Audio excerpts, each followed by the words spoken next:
እውነተኛው ዓለም ሲገለጥ ምዕራፍ 7 የመጨረሻው ዘመን የጌታ ትንቢት። የመጪው ዘመን የዓለም ገጽታ። ከዚህ ሁሉ በኋላ ጌታ የመጪውን ዘመን የዓለም ሁኔታ በዝርዝር ያሳየኝ ጀመር። እንዲህም አየሁ። እስራኤላውያን የሰለሞን ቤተ መቅደስ በፈረሰበት ወቅት ሳይደረመስ የቀረው የቤተ መቅደሱ አካል ነው ብለው የሚያምኑትና ዌስተርን ዎል ብለው የሚጠሩት ግንብ የሚገኝበት የጽዮን ተራራ ከዓለም ተራሮች ሁሉ በላይ እጅግ ከፍ ብሎ ሲወጣ ይታየኝ ጀመር። ይህ ተራራ እጅግ ለምልሞና አምሮ ይታይ ነበር። የዓለም ተራሮች ሁሉ ቀስ በቀስ እያነሱ ዝቅ እያሉ ሲሄዱ፣ ይህ ተራራ ግን ከፍታው እየጨመረ ይመጣ ነበር። በተመሳሳይም በምስራቅ አፍሪካዊቷ ኢትዮጵያ የሚገኘው የራስ ዳሽን ተራራ ከእስራኤሉ ተራራ ቀጥሎ ከሌሎች ተራሮች ሁሉ ከፍ እያለ ሲሄድ አየሁት። ከዚህ በኢትዮጵያ ካለው ተራራ ውጪ ያሉት የዓለም ተራሮች በሙሉ ለእስራኤሉ ተራራ ሲሰግዱለት አየሁ። በእስራኤሉም ተራራ ላይ አሁን ካለው ባንዲራ በምስጢር አጋንንታዊ የሆነ 666 ቁጥር ተጽፎበት የተሻሻለ የእስራኤል ባንዲራ ተሰቅሎበት አየሁ። እንደዚሁም በምስራቅ አፍሪካ ከፍ ባለውና በኢትዮጵያ በሚገኘው የራስ ዳሽን ተራራ ላይ ደግሞ የመስቀል ምልክት ያለበት የኢትዮጵያ ባንዲራ ተሰቅሎበት ተመለከቱ። እያየሁም አንድ ግዙፍ እጅ ከሰማይ ተዘርግቶ ከእስራኤሉ ተራራ ይልቅ የኢትዮጵያን ራስ ዳሽን ተራራ ወደ ላይ ከፍ ሲያደርገው አየሁ። ጌታም የዚህን ራእይ ትርጉም አብራራልኝ። ትርጉምም እንዲህ ነው። የዓለም አገሮች ሁሉ ሀብት ተሰብስቦ ወደ እስራኤልና ኢትዮጵያ ይመጣል። የአሜሪካንና የተለያዩ የዓለም አገራትን የኢኮኖሚና የፖለቲካ የበላይነት በመውሰድ በመጀመሪያ እስራኤል የበላይ ትሆናለች። ከተወሰኑ ዓመታት በኋላም በጥንታዊው የሰለሞን መቅደስ ዲዛይን ቤተ መቅደሱ ከበፊቱ በ10 እጥፍ አድጎና አምሮ እጅግም ገዝፎ ይሰራል። በዚህም ምክንያት እስራኤላዊነት የተሻለ አስተሳሰብና ሀብት ያላቸውን ፈቃደኛ የዓለምን ሕዝቦች ያካተተ አስተሳሰብና ዜግነት ተደርጎ ይወሰዳል። ይህም በመሆኑ ጽዮናውያን የተለያዩ ቴክኖሎጂዎችን በመፍጠር በየአገሩ ያለውን የምድር ሀብትና ኢኮኖሚ በሙሉ በበላይነት ይቆጣጠራሉ። በዚህ ሳቢያ በአካባቢያቸው የሚገኙትን የአረብ አገራት ኢኮኖሚ በተለያየ መንገድ ማዳከም ይጀምራሉ። ከዚህ የተነሳም የአካባቢው የአረብ አገራት ሰዎች አገራቸውን በመተው ወደ አፍሪካና ደቡብ አሜሪካ በብዛት እስከሚሰደዱ ድረስ በሚደርስባቸው ጫና ኢኮኖሚያቸው ይሽመደመዳል። ከዚህ ባሻገር እጅግ ብዙ የዓለም ሀብት በአይሁዳውያንና የአይሁዳዊነት አስተሳሰብ ባላቸው ሰዎች እጅ ይገባል። እነዚህ ሰዎች በምስጢር በሚፈጥሯቸው ግዙፍ ካምፓኒዎች አማካኝነት የዓለምን ኢኮኖሚያዊ እንቅስቃሴ በሙሉ መቆጣጠር ይችላሉ። ጽዮናውያኑ የዓለም የበላይ የመሆን ፍላጎታቸውን ለማስፈጸም በእነዚህ ተቋማትና ቢሊዮነሮች አማካኝነት ሆን ብለው ሰው ሰራሽ የሆነ የኢኮኖሚ ቀውስ በዓለም ላይ በተደጋጋሚ ይፈጥራሉ። በሚፈጥሩትም ከባባድ የኢኮኖሚ ቀውሶች ምክንያት በዓለም ሁሉ ላይ በተደጋጋሚ የኢኮኖሚ መናጋት ይሆናል። ይሁንና ግን ልክ አባ ጨጓሬ ቢራቢሮ እንደሚወልድ ሁሉ ሰይጣን እነዚህ ጽዮናውያን ውስጥ ተደብቆ ኢሉሚናቲዎችን በማስፈልፈል በስተመጨረሻም ኢሉሚናቲዎቹ አይሁዳውያኑን አሸንፈው በመውጣት ነገር ግን የይስሙላ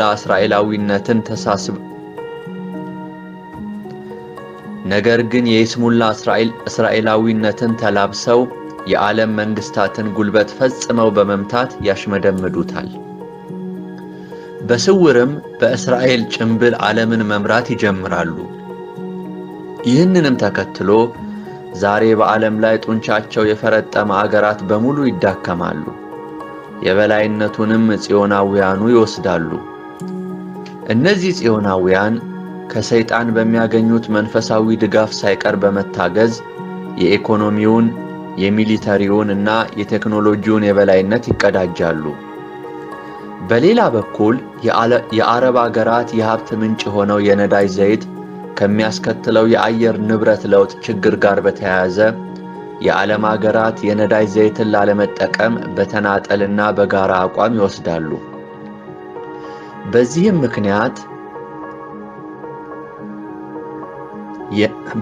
ምክንያት ነዳጅን ሊተኩ የሚችሉ ቴክኖሎጂዎች ለምሳሌ የኤሌክትሪክ ኃይል፣ የእንፋሎት ኃይል፣ የፀሐይ ኃይል እንዲሁም ሌሎች የተለያዩ ታዳሽ ኃይል አመንጪ ቴክኖሎጂዎች በስፋት ጥቅም ላይ መዋል ይጀምራሉ።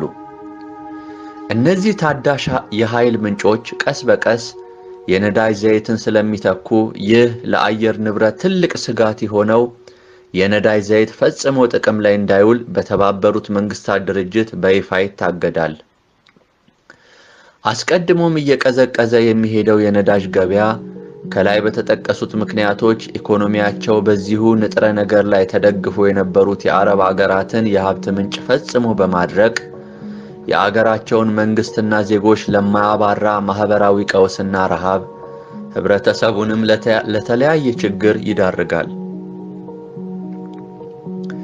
የብዙ አረብ አገራት ገቢ በከፍተኛ ሁኔታ እያሽቆለቆለ በመሄድ የአገራቱን ህዝቦች እንኳን ማስተዳደር የማይችልበት ደረጃ ላይ ከመድረሱም ባሻገር በዓለም አገራት ላይ በተደጋጋሚ የሚደርሰው የኢኮኖሚ ቀውስ ተዳምሮበት ከየትኛውም የዓለም ክፍል በላይ የአረብ አገራት ኢኮኖሚ ክፉኛ ይደቃል።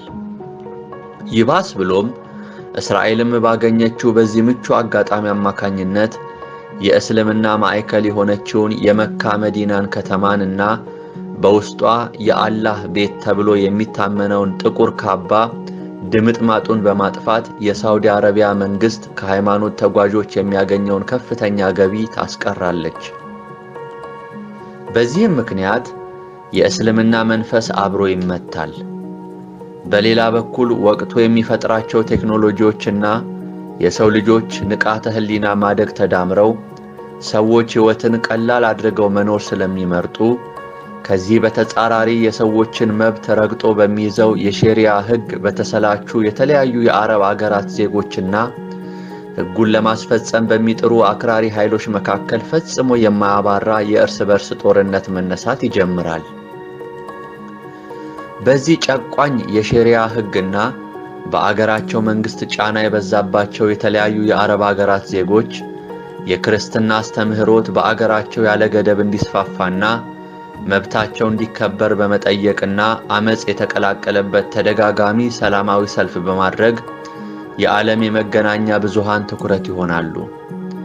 ከዚህ ባሻገር እነዚህ የአረብ አገራት ወደፊት አሁን ካለው እጅግ በሚበልጥ ፀሐይና ሙቀት ስለሚመቱ አካባቢያቸው ፈጽሞ ያለ ቴክኖሎጂ እርዳታ የሰው ልጆች መኖር የማይችሉበት ምድረበዳ ይሆናል አለኝ ጌታ። ሌላው ደግሞ የነዳጅ ገበያቸው በዓለም ገበያ ተቀባይነት ከማጣቱ ጋር በተያያዘ የየአገራቱ ገቢ በከፍተኛ ሁኔታ ስለሚቀንስ ቀደም ሲል መንግስቶቻቸው ለድሃው ህዝባቸው የሚያደርጉትን ድጎማ ማድረግ ስለሚሳናቸው በአብዛኛው ድሃ ህብረተሰብና በመሪዎቻቸው እንዲሁም በጥቂት ሀብታም ዜጎቻቸው መካከል ከፍተኛ የሆነ የኢኮኖሚ ልዩነት ይፈጠራል። በእነዚህ ተፈጥሯዊና ሰው ሰራሽ ምክንያቶች የሚበሳጨውን የአረብ ህዝብ ምዕራባውያንና እስራኤል ከሚጠነስሱባቸው ምስጢራዊ ደባ እንዲሁም የመጀመሪያዎቹ የኢኮኖሚ ግሽበቶች በአገራቱ ላይ ከሚያደርሱባቸው ተጽዕኖ ጋር ተደማምሮ ዜጎቻቸው ለሞትና ለስደት እንዲሁም ለከፍተኛ እንግልት በተለያዩ የዓለም አገሮች ለባርነት ይዳረጋሉ። በእስልምና ሃይማኖት ውስጥ ካሉት አጋንንታዊ ህጎች በመነሳት አንዳንድ አክራሪ ድርጅቶች የእምነቱ ተከታይ ባልሆኑ ሰዎች ላይ በሚያደርጉት ተደጋጋሚ የሽብር ጥቃት ሳቢያ ሙስሊሞች በዓለም ላይ ከፍተኛ የሆነ አድሎና መገለል ይደርስባቸዋል።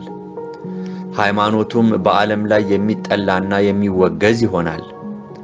እናም ታዲያ በእነዚህ የእስልምና አክራሪ ኃይላት እኩይ ተግባር የተማረሩ የዓለም አገራት በተለያዩ ችግሮች ከየአረብ አገራቱ የሚሰደዱ እነዚህን ስደተኞች ላለመቀበል ይወስናሉ። ስለሆነም አብዛኛው የአረብ ስደተኛ ሕዝብ ስሙንና ሃይማኖቱን እየቀየረ ከሌላው ሕዝብ ጋር የኢኮኖሚ ጥገኛ ሆኖ መኖር ብቸኛ አማራጩ ይሆናል። በሌላ በኩል የዚህ መጽሐፍ ትንቢት ቃል አስቀድሞ የገባቸው አንዳንድ የሙስሊም አገሮች መሪዎች እና ባለሀብቶች በኢንቨስትመንት እና በልማት ስም ወደ አፍሪካ አስቀድመው ንብረታቸውንና ቤተሰባቸውን ያሸሻሉ።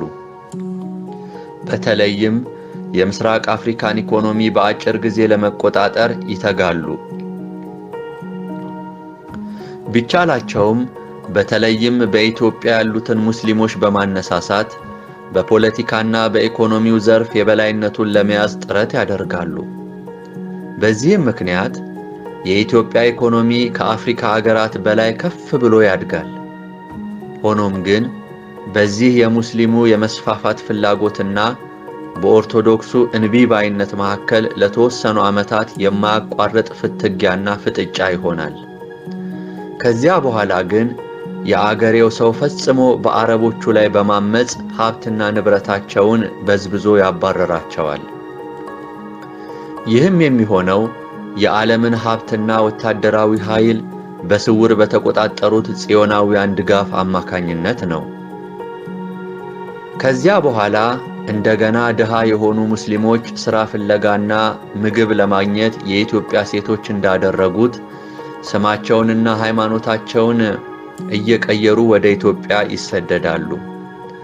ያኔ ታዲያ የኢትዮጵያን ቪዛ ማግኘት እጅግ ከባድ ይሆናል። በዚያን ወቅትም የኢትዮጵያን ባንዲራ ከዓለም አገሮች በላይ በኢኮኖሚውም በክርስትናውም በኦርቶዶክስ ፍጹም ስር ነቀል የመንፈስ ቅዱስ ተሐድሶ ምክንያት ከፍ ከፍ ማለት ይጀምራል። በሌላ በኩል ከዚህ ከያዝነው ዓመት ከ2014 ጀምሮ ቻይናውያንና ምዕራባውያን አንዱ ሌላውን በኢኮኖሚ ለመጣል በሚያደርጉት እሽቅድምድም እጅግ ብዙ የቴክኖሎጂ ሽግግር በኢትዮጵያ እና በመላው አፍሪካ መሆን ይጀምራል። ስለሆነም በዓለም ላይ በሚከሰተው የኢኮኖሚ ቀውስ አፍሪካ ከመውደቅ ይልቅ የተጠናከረ የኢኮኖሚ እድገት ታገኛለች። በተለይም ደግሞ ኢትዮጵያ በእስራኤልና በአረብ አገሮች መካከል አገሪቱን ለመቆጣጠር በሚደረገው ሩጫ የበለጠ ተጠቃሚ ትሆናለች። የአረብ ባለሀብቶች በአገራቸው ካሉ ህዝቦች ከሚደርስባቸው ተቃውሞ ለመሸሽና በኢትዮጵያ ለመኖር የሚመርጡበት ምክንያት በሌሎች አገሮች የጽዮናውያን ባለሀብቶች ጫና ስለሚደርስባቸው የኢኮኖሚ ነፃነት ፍለጋ እና የኢትዮጵያ መንግስት በሚፈጥርላቸው ያለ ገደብ ነፃ የሆነ ኢንቨስትመንት አማራጭ በመበረታታት ሲሆን እንደዚሁም በአገሪቱ ያለውንና ለሰው ልጆች ኑሮ አስፈላጊነቱ እጅግ እየጎላ የሚሄደውን ንጹህ አየርና ንጹህ ውሃ ለመቋደስ በማሰብም ጭምር ነው። ከዚህ በተጨማሪ በአገሪቱ ውስጥ ባሉ የእስልምና እምነት ተከታዮች በመታገዝ የኢኮኖሚና የፖለቲካ የበላይነትን በመያዝ እስላማዊ መንግስት ለማቋቋም ካላቸው ድብቅ አጀንዳ እንዲሁም ለግብጽም ሆነ ለሌሎቹ የአረብ አገሮች እጅግ ብዙ ጠቀሜታ ያለውን የአባይ ወንዝ መነሻ ሙሉ ለሙሉ ለመቆጣጠር ካላቸው ድብቅ ፍላጎት የተነሳ ከ2020 በኋላ የአረብ ባለሀብቶች በግብጽ ምሁራኖችና ባለሀብቶች ገፋፊነት በኢትዮጵያ የትም አገር ላይ ታይቶ በማይታወቅ ሁኔታ እጅግ ከፍተኛ የሆነ የኢንቨስትመንት እንቅስቃሴ ያደርጋሉ። በሌላ በኩል ደግሞ የእነዚህን ሙስሊሞች እንቅስቃሴ ለመቆጣጠር ሲሉ ምዕራባውያንና እስራኤል ከየትኛውም የአፍሪካ አገር የበለጠ ኒውክሌርን ጨምሮ የተለያየ የጦር መሳሪያ ኢትዮጵያን በማስታጠቅ የአገሪቱ መከላከያ ኃይል እጅግ ጠንካራና ከዓለም ሀያላን አገራት እኩል የሰራዊት ብዛትና ጥራት እንዲኖረው ያደርጋሉ። ሌላው ደግሞ አፍሪካ ካላት ርካሽ የሰው ጉልበትና ያልተነኩ የተፈጥሮ ማዕድናት ተቋዳሽ ለመሆን አሁን ሩቅ ምስራቅ ላይ ከትሞ ያለው የኢንዱስትሪ አብዮት በአፍሪካ በተለይም በኢትዮጵያ ከ2020 ጀምሮ ሽግግር ማድረጉንና እጅግ በፍጥነት መስፋፋቱን ተከትሎ ከዚህ ዓመት ጀምሮ በየዓለም ሀገራቱ ተሰዶ የነበረው ዲያስፖራ የሌሎች ሀገሮች ባለሀብቶች ወደዚህች ሀገር በሚያደርጉት የኢንቨስትመንት እሽቅድምድም ተስቦ ፖለቲካውን ወደ ጎን በመተው ወደ አገሩ ለመመለስ መረባረቡን ይቀጥላል።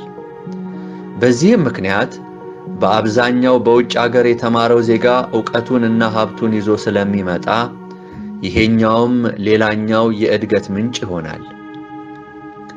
እስካሁን በዓለም ካሉት ማዕድናት ሌላ አማራጭ የዓለም አገራት ሁሉ የሚፈልጓቸው የኃይል ምንጮች ከአገሪቱ አልፈው በአካባቢዋ ባሉት የአፍሪካ ሀገሮች ዘንድ ጭምር የብርሃን ማማ ያደርጓታል።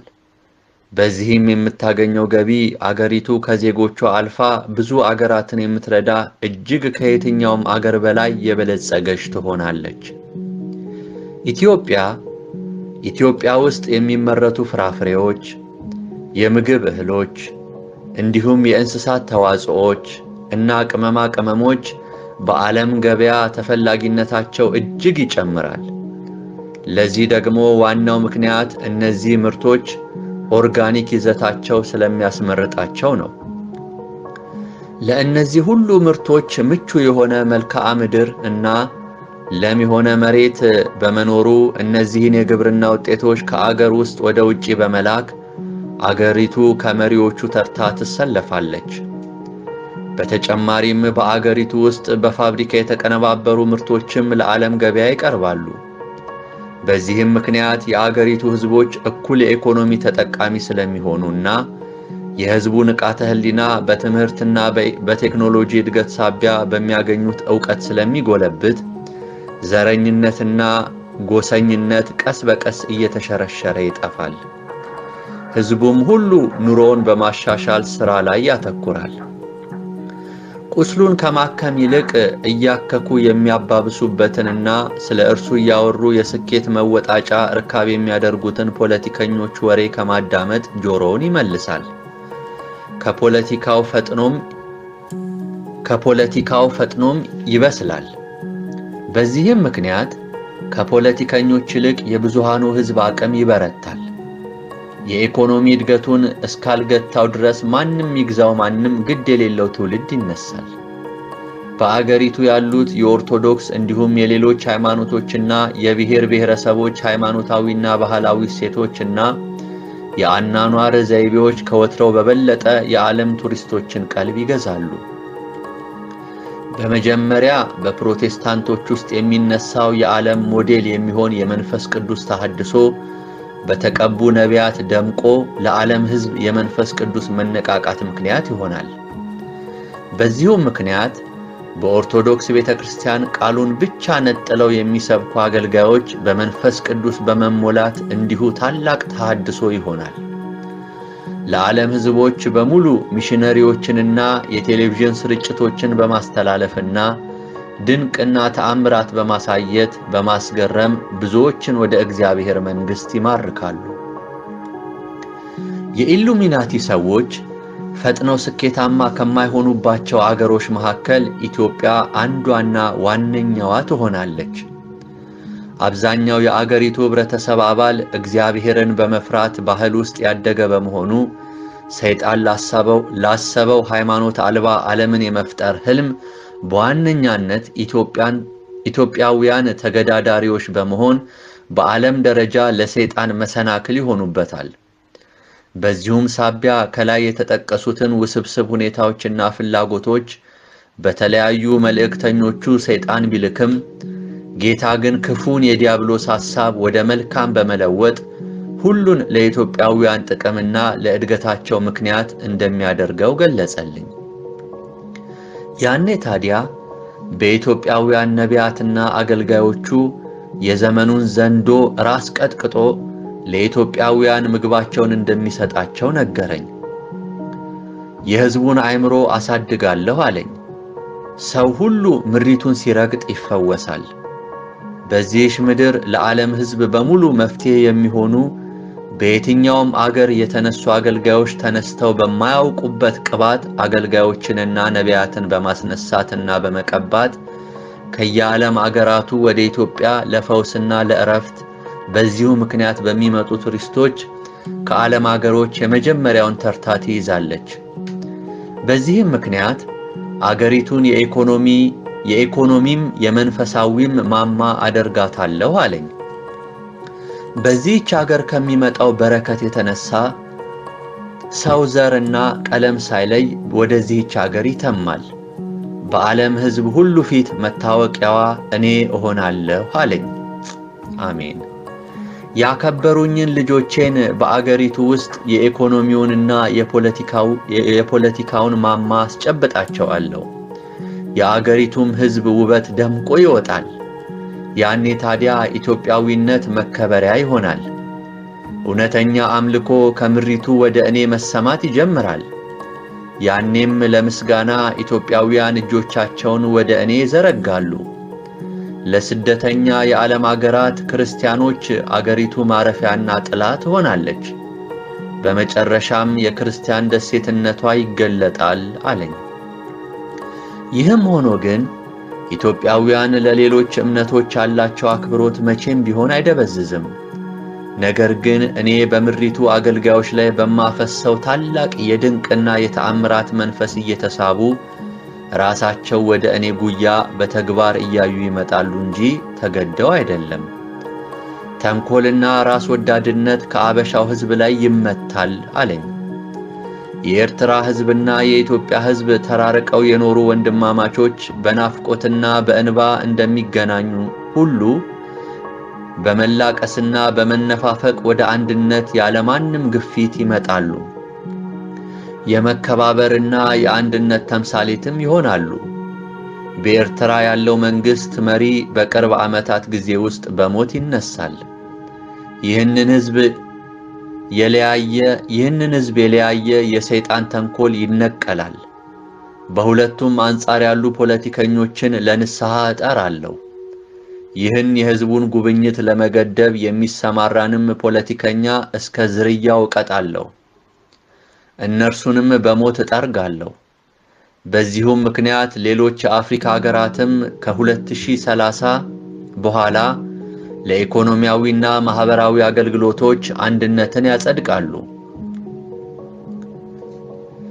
ሰውም በነጻነት በአፍሪካ አገራት ያለ ቪዛ በፈለገው አገር መንቀሳቀስና መስራት እንዲችል አደርጋለሁ። በዚሁም ሌሎች የአፍሪካ ክርስቲያን አገራት አቅም ይጠናከራል አለኝ። ኢትዮጵያን የአፍሪካ ነቢያት መቀቢያ ማማ አደርጋታለሁ። እጅግ ብዙ የአፍሪካ አገራት ወጣት አገልጋዮች እረፍታቸውን እና የጸሎት ጊዜያቸውን በኢትዮጵያ ያሳልፋሉ። በዚሁም መሰረት ጎን ለጎን ለመንፈሳዊ ሕይወታቸው መጠንከር የሚያስቡ የዓለም አገራት ክርስቲያን ወጣቶች ወደዚህቹ አገር በመምጣት ትምህርታቸውን ይከታተላሉ። በዚህም ምክንያት የአፍሪካውያን የሳይንስና የምርምር ማዕከል የጠፈር ምርምር ጣቢያ ሳይቀር በኢትዮጵያ ይከፈታል። የተገፉና ነጻነት ያጡ የተለያዩ አገራት ሕዝቦች ወደ ኢትዮጵያ በመምጣት ይጠለላሉ። በአገሪቱ ሕዝቦች ላይም የምህረት ክንፌ ተዘርግቷል።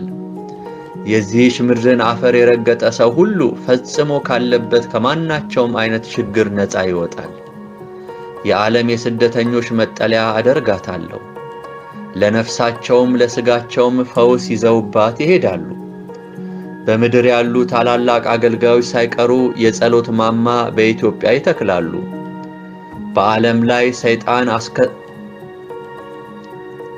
በዓለም ላይ ሰይጣን አከታትሎ ከሚረጨው በዘመናዊነት ውስጥ ከተደበቀ ክህደት ለማምለጥ ብዙዎች ይሸሹባታል። ያን ጊዜ የኢትዮጵያውያን ያሬዳዊ ዜማ ለአምልኮ በተለያዩ ቋንቋዎች ሳይቀር በዓለም እውነተኛ ክርስቲያኖች ዘንድ ዜማቸው እስኪሆን ድረስ ይወጣል። ከዚህ በኋላ በዚህ ዜማ ላይ ሞገሴ ወድቆበታል። ለእኔ በሚቀርብ በዚህ ዜማ የሰይጣን ሐሳብ ይፈርሳል፣ ፈጽሞ አይቆምም። በከበሮው ድምፅ ዲዳዎች ይሰማሉ፣ በአምልኮ ሽብሸባ ዕውሮች ያያሉ፣ አንካሶች ይዘላሉ። ምስጋናቸውም ለእኔ ብቻ ይሆናል። ቋንቋቸውን ቀይራለሁ። ከቤተ ክርስቲያናቸው ባህላዊ የሕንፃ ግንባታ ሞዴል ጀምሮ የአምልኮ ሥርዓታቸው ሳይቀር እኔን መሽተት ይጀምራል። በቅዱሳን ስም ቤተ ክርስቲያን መሥራታቸውን አልጠላም። በጻድቃን ስም ድሃን መመገባቸውንም በፊቴ የሚያደርጉትንም የጾምና የጸሎት ጊዜያቸውን እቀበላለሁ። መስቀሌን የአንገታቸው ማኅተብ ማድረጋቸውንም አውቃለሁ። ለተቀደሰው መቅደሴም ያላቸውን አክብሮትና የቅዱሳንን ገድል ማውራታቸውም ያስደስተኛል። ይህንን ሁሉ ለዓለም ሕዝቦች ሞዴል አደርገዋለሁ። ነገር ግን በጊዜ ብዛት የዛገውን ሥርዓት አድሳለሁ። የደህንነት ዋጋቸውን እኔን በምንም እንዳይለውጡ አደርጋለሁ። በየቤተ መቅደሱ የተሰወሩትን አጋንንት ጠሪዎች ገመና አገልጣለሁ። የሕዝቡን ልብ ያለምንም ጎትጓች ፈጽሜ በፍቅሬ ማርካለሁ። በውስጣቸው የአጋንንትን ትምህርት የሚያስተምሩትንና የእኔን የማዳንና የማማለድ ሥራ የሚሸፍኑትን አዋርዳለሁ። በቃሌ ላይ ተመስርተው በቅንነት የሚያገለግሉኝን አከብራለሁ። የተጨመሩ ተረት የሆኑ የቃሌ ተቃራኒዎችን ግን አስወግዳለሁ። ያኔም ታዲያ እጅግ ብዙ ወጣቶች ፈጽመው በመንፈሴ በመሞላት በልሳን፣ በትንቢት እንዲሁም በፈውስ ቅባት እቀባለሁ። በተጸለየበት ውሃ እፈውሳለሁ። በዚህም በፍቅሬ ቤቴን በጥበብ አጠራለሁ። በኦርቶዶክስ ቤተ ክርስቲያን በቅዱሳንና በመላእክት ስም የሚነግደውን ዲያብሎስ ኃይሉን እጠርጋለሁ አለኝ። በኋላም ሞዴላቸው በሙሉ የኦርቶዶክስ ቤተ ክርስቲያን ሆነው ከሕንፃ ግንባታቸው ጀምሮ አልባሳታቸው፣ ዜማቸው፣ የአምልኮ እንዲሁም የጾምና የጸሎት ፕሮግራማቸው እንዲሁም ለጋስነታቸውና እግዚአብሔርን የመፍራት ልብ የበዛላቸው ቅዱሳንን የሚያከብሩ መላእክትንም የሚያከብሩ ታላላቆቻቸውንም የሚያከብሩ ከታቦትና ከግዕዝ ውጪ የማለደላቸውን አዳኛቸውን የሚያፈቅሩ ጠዋትና ማታ የእርሱን ስም ምግብና መጠጣቸው ያደረጉ በአገሪቱ አልፈውም በዓለም አገሮች ሳይቀር በመንፈስም በሥጋም የተባረኩ የበለጸጉ ታላላቅ ቤተክርስቲያኖችን ተመለከቱ። ሁሉም ውስጥ ከልባቸው በእውነት የሚያመልኩ እግዚአብሔርን የሚወዱ በአስተዳደጋቸው ቀጥ ሸንቀጥ ያሉ በብዙ መንፈሳዊ ስጦታዎች በልጽገው በተአምራት ወንጌልን ሲሰብኩ ተመለከቱ። ከዚህም በኋላ ጌታ የሌሎች የዓለም አገራትን የወደፊት ዕጣ ፈንታ በዝርዝር ያሳየኝ ጀመር። በምስራቅ አፍሪካ በአብዛኛው በኢትዮጵያ የዝናብ መጠን ይጨምራል። ይህ አካባቢ አለኝ ጌታ ከሰሜን ሜዲትራኒያን ከደቡብ የህንድ ውቅያኖስ ላይ በሚበረታው ሙቀት ሰበብ የዝናብ መጠኑ ይጨምራል። በኢትዮጵያና በኬንያ እንዲሁም በኡጋንዳ ያሉ ከፍተኛ ቦታዎች በረዶ እስከመያዝ ይደርሳሉ። ምክንያቱ ደግሞ አገራቱ ደኖቻቸውን በመንከባከብና አዳዲስ ችግኞችን በመትከል ሥራ ላይ በማተኮራቸው ነው አለኝ። በእነዚህ የምስራቅ አፍሪካ አገራት እጅግ ብዙ ማዕድናት መውጣት ይጀምራሉ። የወጡትም እስካሁን ከወጡበት አቅም 10 እጥፍና ከዚያም በላይ መውጣት ይጀምራሉ። ከጥቂት ዓመታት በኋላ እነዚህ አገራት ከነዳጅ ላኪ አገራት ተርታ ይሰለፋሉ። በዚህም ሳቢያ የነዳጅ ላኪ አረብ አገራት ተገዳዳሪ ሆነው ብቅ ይላሉ።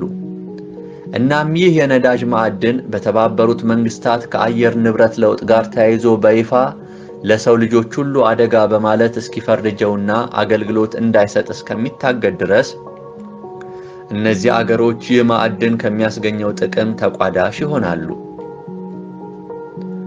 ኢትዮጵያም በዚሁ ዓመት መጀመሪያ ላይ በይፋ ከዓለም ነዳጅ ላኪ አገራት ተርታ ትሰለፋለች። በመቀጠልም ኡጋንዳ፣ ኬንያ፣ ሶማሊያ፣ ጅቡቲ ከውቅያኖሶቻቸው ሳይቀር ይህንን ማዕድን ማፈስ ይጀምራሉ። በቅርቡ በእነዚህ አገሮች ነዳጅ በመፈለግ ሥራ ላይ ያሉ ኩባንያዎች በፍለጋቸው ውጤታማነታቸውን በይፋ ማስታወቅ ይጀምራሉ። ነገር ግን ኢትዮጵያ በምታገኘው ነዳጅ ዘይት ብቻ ሳይሆን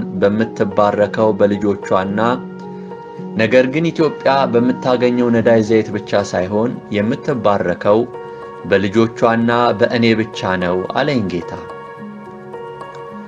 እንዲህም አለኝ፣ በምስራቅ አፍሪካ እጅግ የከበረ ወርቅ፣ ታንታኒየም፣ የከበሩ ድንጋዮች፣ ፎስፈረስ፣ የተፈጥሮ ጋዝ፣ መዳብ፣ ፕላቲኒየም፣ ሶዳ አሽ፣ ጨው፣ ብረት፣ ፖታሽ፣ ንኬል፣ የድንጋይ ከሰል፣ ማንጋኒዝ፣ ማርብል፣ ሴመንት፣ ዩራኒየም፣ ካስትራይት፣ ቶፓዝ፣ ኦፓል፣ ፍሊንት እንዲሁም የዳይመንድ ክምር በቀይ ባህር ውስጥና በደቡባዊ ሶማሊያ፣ ኬንያ፣ ታንዛኒያ፣ የህንድ ውቅያኖስ አካባቢ ይገኛል። ይሄ አካባቢ ብዙ አገሮች በተፈጥሮ አደጋ ያለማቋረጥ በሚንገላቱበት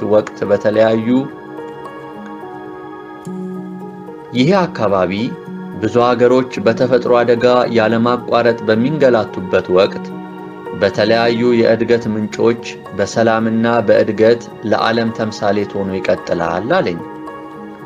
በመቀጠልም የደቡብ አፍሪካ አገሮችን የበረከት ምንጭ እንዲህ በማለት ተናገረኝ።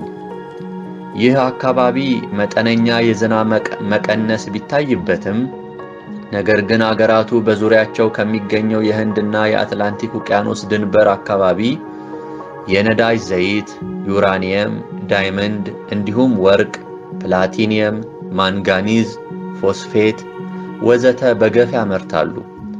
በዚህ ምክንያት እጅግ ብዙ ሀብታም መንግስታት ከዚህ አካባቢ ይነሳሉ። ኢኮኖሚያቸውም የተረጋጋ ሆኖ ለሰው ሁሉ በሚጠቅም መልኩ ሥራ ላይ ይውላል።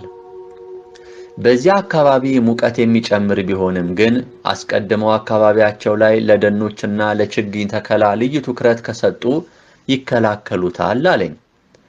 በምዕራብ አፍሪካ አካባቢ ወደፊት ስለሚኖረው ሁኔታ ጌታ እንዲህ አለኝ። ይህ አካባቢ በዓለም ላይ እጅግ ብዙ ዝናብ ከሚያገኙ አካባቢዎች መካከል ይሆናል። የዚህ አካባቢ ነዋሪዎች ተግዳሮት የሆነው የወረርሽኝ በሽታ በተለያየ ጊዜ አካባቢውን ቢያጠቃውም በአገራቱ በእኔ የተቀቡ አገልጋዮች ይህንን የጠላትን ዕቅድ የማፍረስ ብቃት አላቸው አለኝ።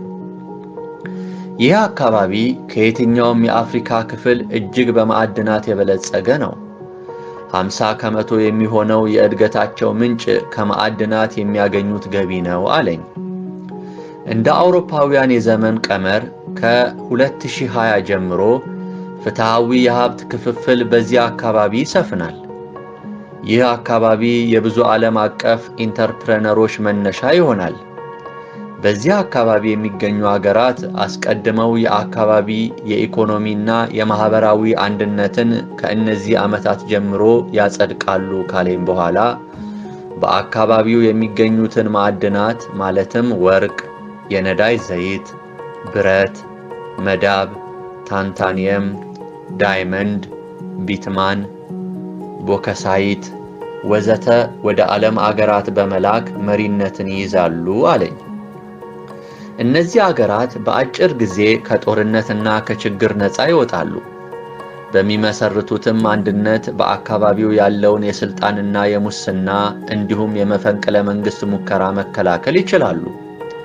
በዚህም ምክንያት የህዝቡ ኑሮ እጅግ ስለሚሻሻል የህዝብ ብዛታቸውም ይጨምራል። የሁሉም የአፍሪካ አገራት የህዝብ ቁጥር ቢጨምርም በዚያ አካባቢ የሚታየው የህዝብ ቁጥር እድገት ግን ለየት ያለ ይሆናል አለኝ። ከዚያም በሰሜን አፍሪካ አካባቢ ስለሚገኙት አገራት የወደፊት ሁኔታ አሳየኝ። በዚያ አካባቢ ያሉ የአፍሪካ አገራት ለረጅም ዓመታት ያለ መረጋጋት ይታይባቸዋል። ህዝብ ለህዝብ መተማመን ይተዋል። ከዚያ ይልቅ መጠላላትና በዘር በጎሳ መከፋፈል ይበዛል። ምንም እንኳን ነዳጅ፣ ወርቅ፣ ዩራኒየም፣ ብር፣ መዳብ፣ ፎስፌት፣ ኮባልት፣ ማንጋኒዝ ወዘተ የመሳሰሉት ማዕድናት እጅግ በብዙ መጠን ቢኖርበትም የአካባቢው አየር የሰው ልጅ መኖር እስከማይችልበት ድረስ ሙቀት ይገንበታል። በእነዚህ አካባቢዎች የሚኖሩ ሕዝቦች በባህር አጠገብ ካሉ ከተማዎቻቸው በስተቀር ሌሎቹን ከተሞች እየለቀቁ ወደ አውሮፓ፣ ህንድ፣ ኢንዶኔዥያ፣ ቻይና ይሰደዳሉ። ከዚህም አልፎ በእነዚህ አገራት በእስልምና ሃይማኖት ላይ ከሚደርሰው ውድቀት ጋር ተደማምሮ አሁን ከ50 እስከ 60 በመቶ በነዳጅ ዘይት ላይ የተንጠለጠለው ኢኮኖሚያቸው ፈጽሞ ተሽመድምዶ ይቀራል። እነዚህ አገሮች ከአውሮፓ፣ ህንድ፣ ኢንዶኔዥያ እና ቻይና በተጨማሪ ወደ ምዕራብና ምስራቅ አፍሪካ በኢኮኖሚ ውድቀት ምክንያት መሰደድ ዕጣቸው ይሆናል ካለኝ በኋላ እኔን በመከተል ሰይጣን ለሰው ልጆች በሙሉ ከደገሰው የክፋት ድግስ ማምለጥ ይቻላል አለኝ። እኔን በመከተል ሰይጣን ለሰው ልጆች በሙሉ ከደገሰው የክፋት ድግስ ማምለጥ ይቻላል አለኝ። በመቀጠልም ስለ አውሮፓ ሀገራት የመጪው ዘመን ሁኔታ ይናገረኝ ጀመር። እነዚህ የአውሮፓ ሀገራት ለበረከታቸው ምክንያት እኔ ነበርኩ። ነገር ግን አሁን አብዛኛዎቹ ትተውኛል። በብልጽግናና በሥጋ ዕውቀት ለውጠውኛል። እኔ የከፈትሁትን አእምሮአቸውን ለጥፋትና ለሰይጣናዊ አስተምህሮት ሽጠውታል። አልፈውም በአዳም እርግማን ምክንያት የመጣውን ሥራ መኖሪያቸው አድርገውታል። ሰው መኖሪያው ሥራ ነው በማለት በግልጽ ሲናገሩ እንኳን አያፍሩም። ያ ብቻ አይደለም፣ ክርስትና ያረጀ ኋላ ቀርነት ሆኖባቸዋል። የአባቶቻቸውን ጸሎት እንባ ገደል ከተውታል። አንዳንዶች ከዚህ አልፎም በክህደት ተሞልተዋል። ሌሎቹም በመቅደሴ በግብረ ሰዶማዊነት ሰደቡኝ። ይባስ ብለው ወንድ ከወንድ ሴት ከሴት አጋቡበት። ያ ብቻ አይደለም፣ በቤተ ክርስቲያኔ የሙዚቃ ድግስ እያዘጋጁ ዘሙቱበት፣ ጨፈሩበት፣ በደሜ ዋጋም ቀለዱበት። ሰጪውን ትተው ስጦታውን አስበለጡ። ተምረው ደነቆሩ እንጂ አላወቁም። በዚህም ምክንያት በሚቀጥሉት ዓመታት በጽዮናውያኑ ቢሊዮነሮች በተለያየ ወቅት ከባድ የኢኮኖሚ ቀውስና ኪሳራ ይደርስባቸዋል።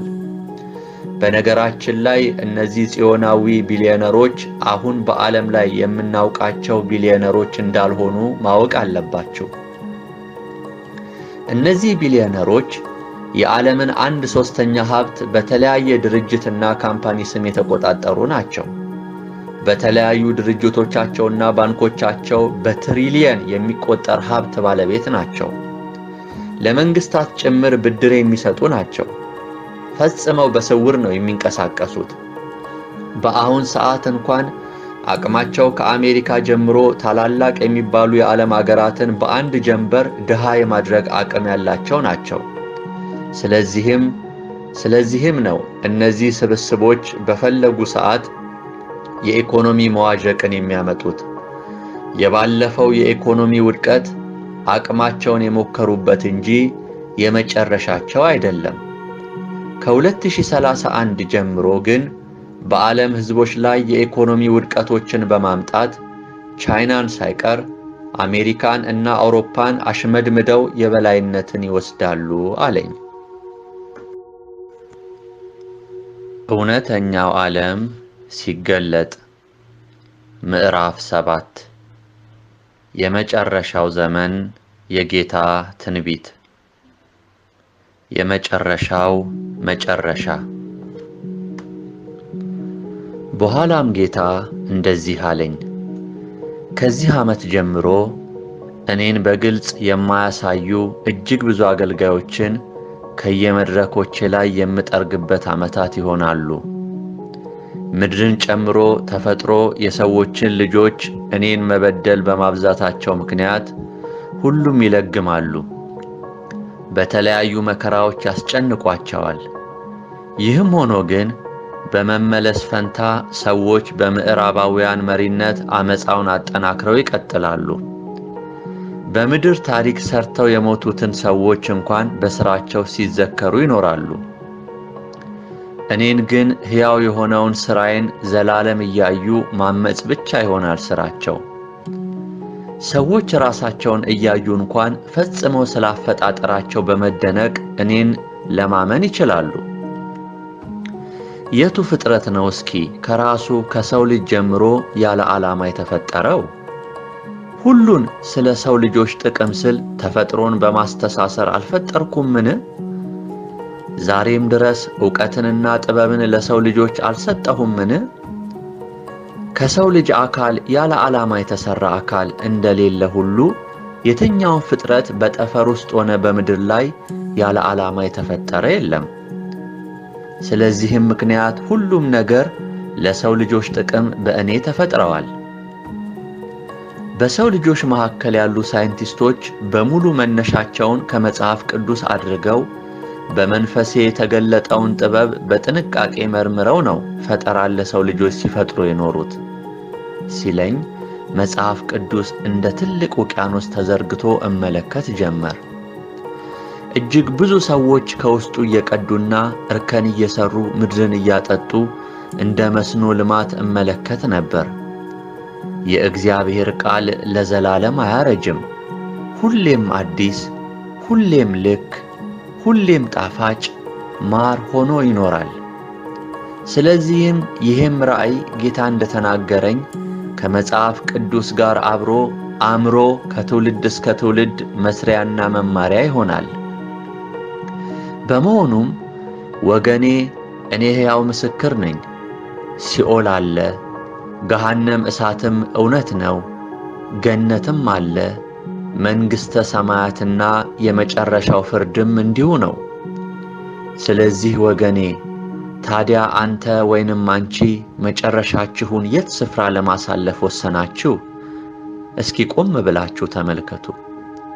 ሃይማኖተኝነት አያድናችሁም፣ የራሳችሁም ጽድቅ አያድናችሁም። መዳን በኢየሱስ ክርስቶስ ብቻ ነው። እንድንበት ዘንድ ከሰማይ በታች ሌላ መንገድ የለምና። ስለዚህ ሰው ለመዳን ከኢየሱስ ውጪ ምንም ሌላ አማራጭ ስለሌለው አሁኑኑ በመወሰን ከዚህ ዘላለም ከተትረፈረፈ ሕይወትና ሰላም ተካፋይ ሁኑ። የዚህ ራእይ ምስክርነት ሁሉ ለዚሁ ነውና የሚያምን ሁሉ የዘላለም ሕይወት እንዲኖረው እንጂ እደግመዋለሁ፣ የሚያምን ሁሉ የዘላለም ሕይወት እንዲኖረው እንጂ እንዳይጠፋ እግዚአብሔር አንድያ ልጁን እስኪሰጥ ድረስ አንተንና አንቺን ወዷልና። ስለዚህ ዛሬውኑ ከእግዚአብሔር ጋር ንስሐ በመግባት እርቅን እንድትፈጽምና ከዚህ ፍርድ እንድታመልጥ አሳስብሃለሁ። እምነትህንም በተግባር ማሳየትም ይገባሃል። ዓለማትና ሰማያት በሙሉ እንደ ወረቀት ተጠቅልለው ያልፋሉና ልብህን በዚህች ዓለም ነገር ላይ አትጣል። የዚህ ዓለም ውበት በሙሉ እግዚአብሔር ለልጆቹ ካዘጋጀው ጋር ሲነጻጸር እንደ ቆሻሻ ነው። እመነኝ፣ ሁሉም ነገር ከንቱና የከንቱ ከንቱ ነው። ብቻህን ምን አለፋ ኑሮዬ ይበቃኛል ማለትን ተማር። ለዚህች ዓለም ኑሮ ከምትጨነቀውም በላይ ስለ ዘላለማዊ ሕይወትህ መጨነቅ መጠበብ ብልህነት ነው። ያን ጊዜ መንገድህ ይቀናል። ሳኦልን እግዚአብሔር ለንግሥና ሲቀባው ሲፈልግ የአባቱን አህዮች በማጥፋት ወደ ቅባቱ አስመጣው። ሳኦልን እግዚአብሔር ለንግሥና ሊቀባው ሲፈልግ የአባቱን አህዮች በማጥፋት ወደ ቅባቷ አስመጣው። የእግዚአብሔር ሰው ጋር ሲደርስ ግን የአህዮቹ መገኘት እንደ ተጨማሪ ስጦታ ሆኖ ነበር የተሰጠው። አህዮቹ ተገኝተዋልና ልብህን በእነርሱ ላይ አትጣል፣ ይልቁንም ለንግሥና ትፈለጋለህና እዚህኛው ዋነኛ ነገርህ ላይ አተኩር አለው። ለመወሰን ልቡን በመለሰ ጊዜ ታዲያ ፈጽሞ እንደ ሌላ ሰው ሆኖ ልቡ ተቀየረለት፣ ለንግሥናም በቃ። እንዲሁም እስራኤል ከግብፅ በወጣ ጊዜ የያዕቆብም ቤት ከእንግዳ ሕዝብ በወጣ ጊዜ ሕዝቡ የእግዚአብሔር ግዛቱና መቅደሱ ሆኑ። ያኔ ታዲያ ይህንን ትዕይንት ባሕር አየች፣ ሸሸችም። ዮርዳኖስ ወንዝም አይታ ወደ ኋላ ለመመለስ እንደ ክምር ቆማ ሕዝቡን በደረቅ ምድር አሻገረች። አሳዳጃቸው የነበረው የፈርዖን ሰራዊትና ንጉሡ ግን ለመሻገር ሲሞክሩ አልቻሉም፣ በባሕሩ ሰጠሙ። ስለዚህም የምድር ከፍታዎችና ኮረብታዎች ወጥቶ ወደ እነርሱ የሚመጣውን ይህን ሕዝብ አይተው እንደ ጠቦት ዘለሉ። ምክንያቱም ከግብፅ የወጣ ሕዝብ ወደ ከፍታዎቹ ስለመጣ ነው። ጨርቄን ማቄን ሳይል ትቶ ከዚህች ክፉ የባርነት የኀጢአት ዓለም እምቢ ብሎ የወጣ ካለ ይህ ሰው ይፈለጋል። ወገኔ፣ ያኔ ታዲያ አንተ ሳትሆን ከፍታን የምትፈልገው ከፍታው እራሱ ይፈልግሃል። የወጣው ወደ ከፍታ ይወጣል። ማንም በቤት ውስጥ መብራትን አብርቶ ከእንቅብ በታች ወይም ከአልጋ ውስጥ እንደማያደርገው ሁሉ ለሰው ሁሉ በሚታይ ከፍታ እንደሚያኖረው እንዲሁ የወጣን ሰው እግዚአብሔር ለሁሉ ይታይና ያበራ ዘንድ በተራራዎች ላይ ያኖረዋል። ያኔ ታዲያ በትክክለኛው ቦታ ላይ ሆኖ ለሁሉ ማብራት ይችላል። በተራራ ላይ ያለችም ከተማ ልትደበቅ አትችልም። እና አንተ ብቻ ከግብፅ በኢየሱስ በማመን ከቀደመው መጥፎ ሥራህ ውጣ እንጂ መጠበቅ፣ ማክበርና ማድመቅ እንዲሁም ከፍ ማድረግ የራሱ ሥራ ነው። አስቀድማችሁ ጽድቁንና መንግሥቱን ፈልጉ፣ ሌላው ሁሉ ይጨመርላችኋል እንደሚል ቃሉ። ስለዚህ ልብህ አይውደቅ፣ ይልቁንም ስለ መውጣት አስብ። የምትወጣበትንም መንገድ መዳረሻም ማወቅ ግድ ይላል። ይሄ የኢየሱስ መንገድ መዳረሻው የዘላለም ሕይወት፣ ፍስሐ እንዲሁም የዘላለም ዕረፍት ነው። ለምድር ከፍታዎችም ተስፋና በረከት ነው። ወደዚህ መንገድ የመጣን ሰው ከፍታዎቹ ራሳቸው ስላገኙት ደስ ይላቸዋል። ምክንያቱም ትክክለኛው ሰው የወጣ ሰው ነው። ለምድር ከፍታዎችም ተስፋና በረከት ነው። ስለዚህ ወገኔ በእውነተኛ ማንነትህ እንዳትጎዳና እንዳትጠፋ ዛሬውኑ ውሳኔህን አስተካክል። ዛሬውኑ ካለህበት ነገር ውጣ እና በኢየሱስ መንገድ ጉዞህን ጀምር። ነገ የአንተ አይደለችም። በየቀኑ ከአጠገብህ የሚሞቱት ሰዎች ስለ ነገ ስለማያውቁ ነው።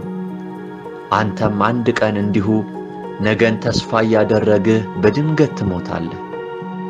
ስለዚህ ዛሬ በተባለው በዚህ ቀን ወስነህ በኢየሱስ መንገድ በእውነት ለመኖር ቆርጠህ ውጣ፣ አምልጥ። እውነተኛው ዓለም ሲገለጥ ይሄ ነውና። የሚታየው ነገር ሁሉ እውነት አይደለም። ይህ የሚታየው ከማይታየው ነው። አንተ እውነት ብለህ የያዝከው ነገር እግዚአብሔር እውነት የሚለው ካልሆነ ምንም እንኳን አንተ ያልከው ነገር የሚታይና የሚዳሰስ ቢሆንም እውነት ሊሆን ግን አይችልም።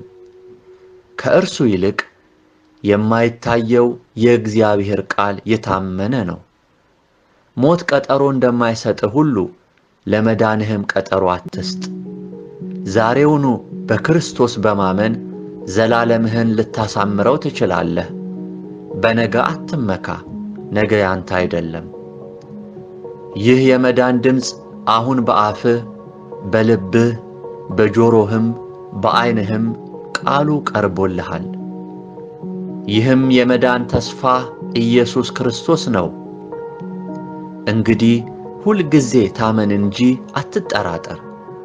በማየት አንመላለስምና በሥጋ ስናድር ከጌታ ተለይተን በዚህ ምድር በስደት እንዳለን ማወቅ ይገባሃል።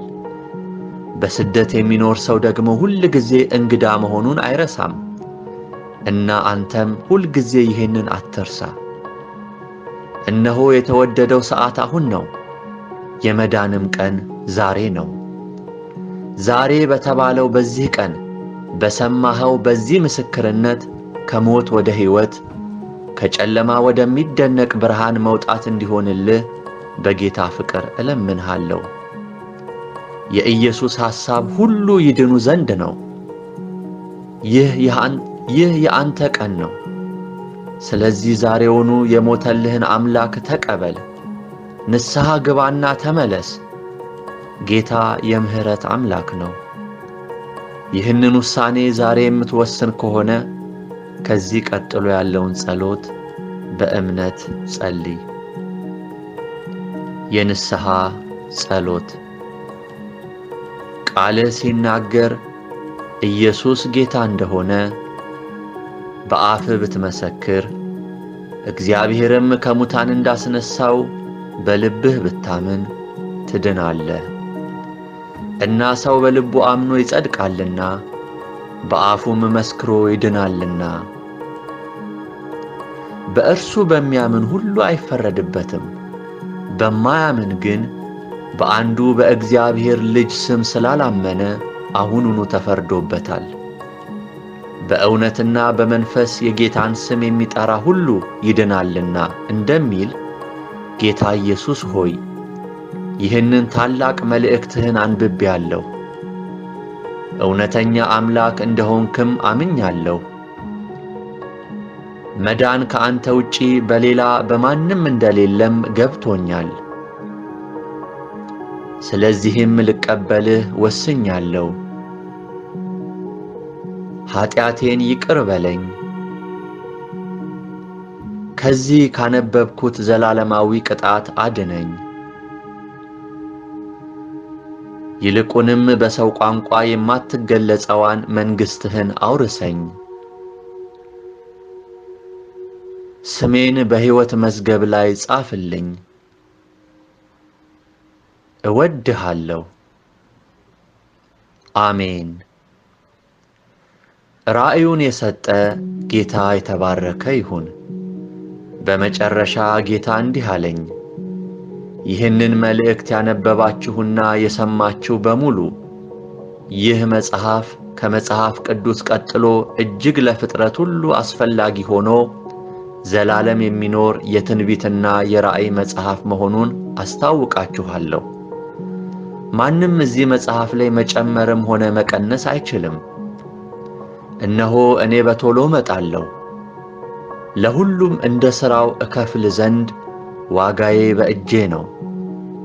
ድል ለነሳው ከተሰወረ መና እሰጠዋለሁ፣ በሁለተኛውም ሞት አይጠፋም። የሚሰማ ጆሮ ያለው ይስማ አለኝ። አሜን። ማራናታ። ጌታ ሆይ ቶሎ ናልን።